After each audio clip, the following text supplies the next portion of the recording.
a partir do versículo 1. Estes, pois, são os mandamentos, os estatutos e os juízos que mandou o Senhor, teu Deus, se te ensinassem, para que os cumprissem na terra que passas a possuir. Para que temas ao Senhor, teu Deus, e guardes todos os seus estatutos e mandamentos, que eu te ordeno, tu e teu filho, e o filho de teu filho, todos os dias da tua vida, e os teus dias sejam prolongados. Ouve, pois, ó Israel, e atenta para os cumprires, para que bem te suceda e muito te multipliques na terra que mana leite e mel. Como te disse o Senhor, Deus de teus pais. Ouve, ó Israel, o Senhor, nosso Deus, é o único Senhor. Amarás, pois, o Senhor, teu Deus, de todo o teu coração, de toda a tua alma, de toda a tua força. Estas palavras que hoje te ordeno estarão no teu coração, e tu as inculcarás a teus filhos, e delas falarás assentado em tua casa, andando pelo caminho, ao deitar-te e ao levantar-te. Também as atarás como sinal na tua mão, e te serão por frontal entre os teus olhos, e as escreverás nos umbrais da tua casa e nas tuas portas. Onde deve estar a palavra de Deus na vida do crente? Ele deve, versículo 2, ensinar ao seu filho e o filho de teu filho, para que esses dias sejam aí prolongados. E você deve ensinar ao seu filho, de modo que ele venha inculcar, de modo que você venha abrir a mente do seu filho para caber ali a palavra de Deus, para que na mente dele haja lugar para a palavra de Deus. Há lugar para tudo, e você vai ver que o seu filho, por ser carnal, por ter astúcia no seu coração, desde criancinha, desde pequenino, desde bebê, ele é dado às coisas do mundo. Ele é dado a desejar aquilo que o mundo oferece. Coloque lá a sua filha, a minha experiência, por exemplo, minha filha de 2 anos, coloque ela na frente de um computador, na frente de um celular, na frente de uma TV. Coloque lá a galinha pintadinha, patati patatá e outros mais que tem por aí, né? Se deixar, ele vai passar o dia inteiro ali, absorvendo tudo aquilo. E pode prestar atenção. Sabe, um desenho inocente, aos meus olhos inocente, não aos olhos da minha filha. Um desenho que eu assistia quando eu era criança, chamado Caiu. Rapaz, foi a Agnes assistir 3 vezes esse desenho, a menina mudou da água para o vinho. Ou do vinho para a água, não sei o que dizer, né? Quero dizer que ela estava muito bem, depois que assistiu alguns episódios, passou a fazer coisas que a gente nem imaginava que ela fosse fazer um dia. Coisas ruins mesmo. Birras imensas. Sabe, o bonequinho se jogava no chão, eu nem prestava atenção. Mas Agnes passou a fazer exatamente a mesma coisa, se jogar no chão e bater os braços e as pernas. E gritar, para exigir que os pais atendessem à sua vontade. Nós somos pecadores e não aprendemos a pecar com o tempo, com o meio. Devemos jogar essa filosofia marxista para fora, freudiana, para fora da nossa vida. Não é o meio que nos torna pecadores, mas nós já nascemos, segundo o próprio Salomão, com astúcia no nosso coração. E ele nos manda usar a vara, para que essa vara seja usada para tirar a astúcia do coração do teu filho. E aquele que ama o seu filho deve usá-la, a fim de que ele não cresça e seja desprezado dos caminhos do Senhor. Há um momento certo para isso. Não é por qualquer motivo ou por qualquer ação errada do seu filho que você deve ali aplicar medidas bruscas. Deus não faz isso conosco. Ai de nós se nós fôssemos castigados severamente por Deus todas as vezes que pecamos, não é verdade? Mas devemos ter cuidado para que não provoquemos a ira de nossos filhos. Veja o que diz Paulo em Efésios capítulo 6, versículo 4, versículo 2, ele chama os filhos a honrarem o seu pai e a sua mãe. No versículo 5, no versículo 4, ele aconselha agora os pais. E vós, pais, não provoqueis os vossos filhos à ira, mas criai-vos na disciplina e na admoestação do Senhor.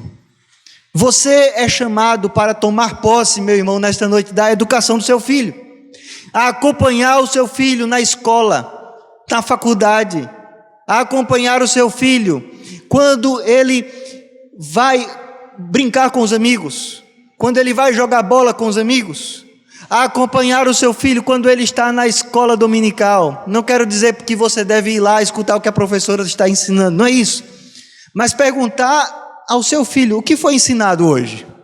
O que foi ensinado pelo pastor? O que foi ensinado pelos professores? A fim de que o corpo de Cristo cresça na edificação, cresça na admoestação do Senhor, cresça na disciplina.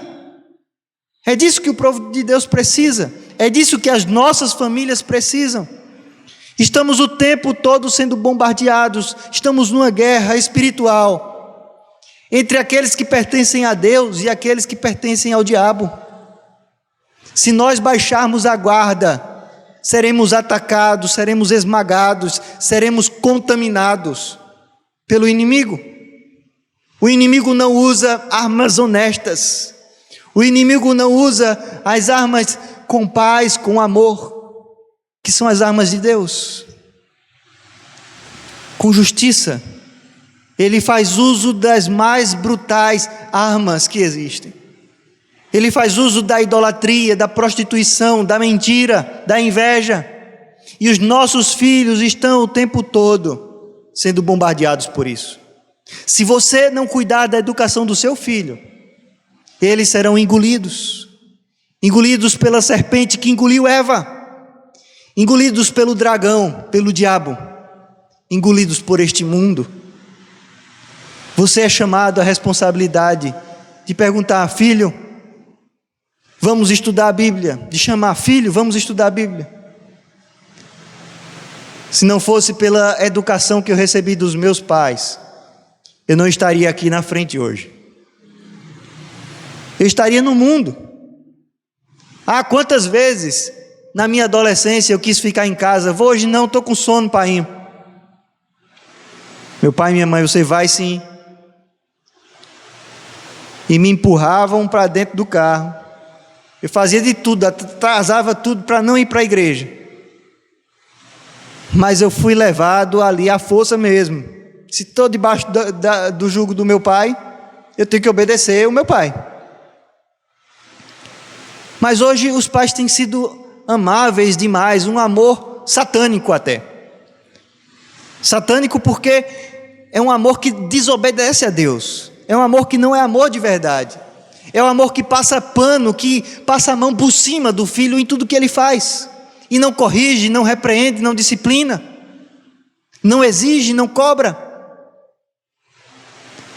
Apenas: meu filho, você errou, foi, que bonitinho.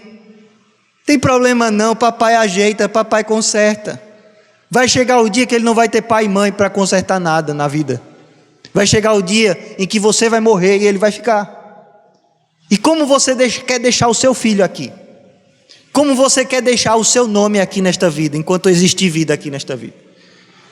Como alguém que preza pela honra do seu pai, que prezou pela honra do seu pai, e que por causa do seu proceder, o seu pai e sua mãe são benquistos, ainda depois que morrem, são lembrados como bons nomes, como bons servos de Deus. Ou você quer ser lembrado como aquele que é o filho de fulano de tal, tanto que foi avisado a ele, tanto que foi avisado a ele com quem o filho dele estava andando, tanto que a gente dizia: ó o que o teu filho está fazendo, ó o que ele está aprendendo, ó com que ele está andando, ó o que ele está, ó como ele está agindo. E aí você não deu ouvido e a coisa foi crescendo, e acontece como aconteceu com a família lá do Cabo. Essa família não era da igreja, mas o casal morreu, ficou lá o filho, 2 filhos. E os filhos, mal educados, se envolveram com drogas. E nesse envolvimento, a única herança que o pai deixou, uma casa. Eles venderam tudo da casa. Venderam, depois que não tinha mais nada para vender, venderam as telhas da casa, a madeira do telhado. Depois venderam a casa inteira, o terreno e tudo mais. E depois, um deles veio a morrer. Por conta de um mau proceder. E hoje, eles são lembrados apenas como alguém que passou por esta vida, sem envolvimento algum da parte de Deus, com filhos mal educados, como um lar destruído. Mas, irmãos, muito mais importante do que deixar um nome aqui bem lembrado, é prezarmos pela palavra de Deus. Isto é o que realmente importa. Ainda que seu filho venha se desviar,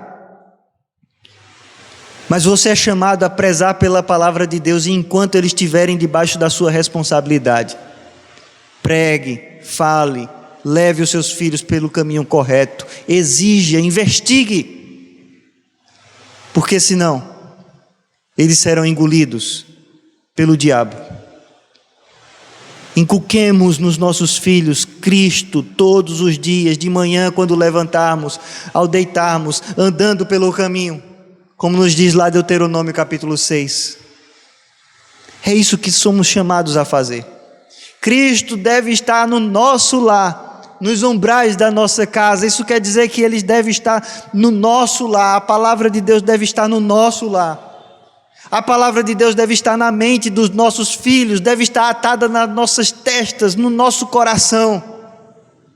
A palavra de Deus deve estar indo pelo caminho. Quando andamos com os nossos filhos, devemos mostrar Deus em tudo que fazemos. A palavra de Deus deve estar quando levantamos e quando nos deitamos. Cristo deve estar de maneira integral no lar do crente, em todo momento do crente, no trabalho, na escola, nas refeições, enquanto dormem, quando acordam. Viva Cristo e o seu lar será modificado. Não é tarde para isso. Dobre-se diante de Cristo. Cuide dos seus filhos. Leve a palavra de Deus com amor, não com severidade. Use a vara nos momentos certos e use a vara com amor, não com severidade, para que eles entendam que você quer guiá-los pelo caminho correto. Talvez na hora eles chorem, talvez na hora eles odeiem você por alguns instantes, mas no futuro eles dirão: eu amo você, meu pai, eu amo você, minha mãe. Se não fossem as suas correções, eu estaria destruído. Que Deus seja com você, meu irmão, e com a sua família nesta noite.